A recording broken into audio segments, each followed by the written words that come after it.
is going to do this weekend? Hi, Lucy. I'm planning on going to visit my family. How about you?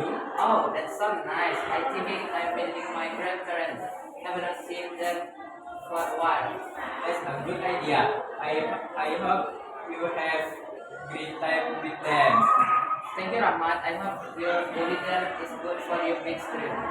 Yes, I hope so. Well, have a great weekend.